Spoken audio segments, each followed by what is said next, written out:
Why fewer interventions make for a safer birth. We talked about lots of topics, so I wasn't certain which one we were coming up with. So please welcome him warmly. Hi, everybody. I'm very honored to have been asked to speak with you about my experience working with pregnant women in the Bay Area as a chiropractor. But I also want to share about my personal experience with birth and how both experiences together validate my belief that our bodies know how to birth and that fewer interventions lead to safer birth.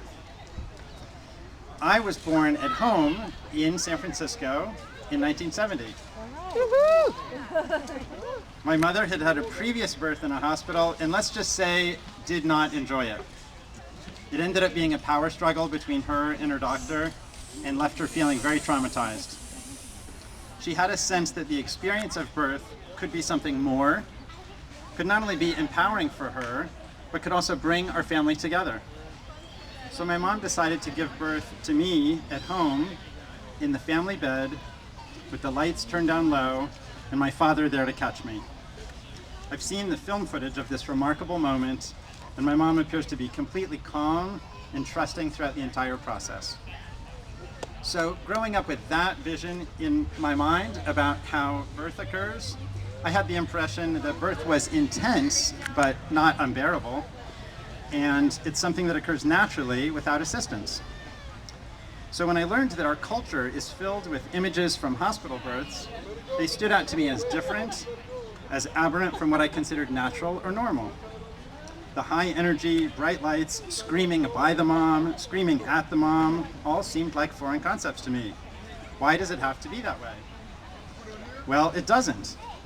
It turns out that there's a scientific explanation for why birth works best when done in a peaceful environment, as opposed to one with fear, drama, or even the slightest amount of perceived danger. When I attended chiropractic school, one of the main focuses of study was the nervous system. That's what controls and regulates all the other functions of your body. All the automatic functions, like digesting your breakfast, breathing air, or your heart pumping blood throughout your body, are regulated by your autonomic nervous system. And this has two modes. The one that I know everybody's heard of already is your sympathetic, or fight and flight response. And this is the one that has your heart rate start beating fast, and your pupils dilate, and blood goes to your arms and legs so that you can fight something off or run away really fast. The other mode, on the other hand, is the parasympathetic nervous system. And this one you may not have heard of in the cutesy name. It's also known as the rest and digest mode. So in this state, your heart rate's going to slow down, and you feel calm, and blood goes to all your internal organs in order to help them do what they need to do. So it turns out that everything related to birth, just like everything related to digestion, needs the parasympathetic or rest and digest mode to be in control.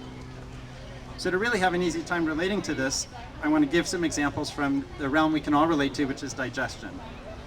So when it comes to eating a meal, which would feel better? Eating in a dimly lit room with soft music playing and a sense of connection and intimacy to those at the table. That's brilliant. Or being in a brightly lit room, such as a cafeteria, with loud and unfamiliar sounds and feeling adversarial to those who are sitting across from you. The other part of digestion is elimination, where the same mode, rest and digest, needs to be dominant. Under which set of circumstances would it be easier to go to the bathroom? You're in a dimly lit room with soft music playing and a sense of privacy, or in a brightly lit room with loud and sudden noises and a feeling of being watched, or worse yet, a feeling of being rushed. So now let's look at reproduction. Not surprisingly, conception is a parasympathetic or rest and digest dominant phenomenon. When people set up a romantic scenario, which do they prefer? A room with dim lighting, soft music, and a sense of intimacy with their partner, or a brightly lit room with jarring sounds and the sense of being frequently interrupted? So finally, the other end of conception is, of course, birth. And by now, I'm sure you're seeing where this is all going. In order for our biology to function properly, what all mammals need is the parasympathetic state. This is assisted by, here we go, dim light, soft, slow sounds, and a sense of intimacy with all involved. Birth is biologically hampered when anything triggers, even a little bit, the sympathetic or fight or flight state. This occurs when bright lights are used, when there's loud or unfamiliar noises, and when any amount of fear is present. So, given that having some fear about birth is a cultural norm, how do we empower pregnant women to have the best births possible? For starters, we have to recognize that the person who should be in control, the person who gets to make the decisions about what does or does not happen, is the laboring woman. When this control is given over to anyone else, whether it be her partner, her doctor, hospital administrators, or the government, she enters into a dependent state and is at the mercy of somebody else's decisions.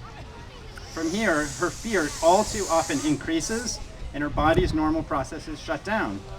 At this point, I would say that her body is doing exactly what it's designed to do when feeling threatened: stop having a baby. But our culture likes to stay on schedule. Our culture feels more comfortable when it controls nature rather than when it has to wait for nature to take its course. So the stories that I hear time and time again in my office from my patients go something like this. They go to the hospital because they fear what would happen if they didn't, and then they're treated in a way that stimulates their sympathetic or fight and flight response. So things might begin to shut down, at which point the hospital suggests an intervention that will hurry birth along. But how necessary is it to hurry birth along? What would happen if we simply told the laboring woman that everything was fine, that she needs some time to rest, and that things will pick back up in a little bit? What interventions are going to do a better job than the woman's own nervous system being in control and leading the way? Well, what interventions are being recommended? Routine prenatal ultrasounds, induction of labor, epidural, episiotomy, artificial rupture of membranes, continuous fetal monitoring, vaginal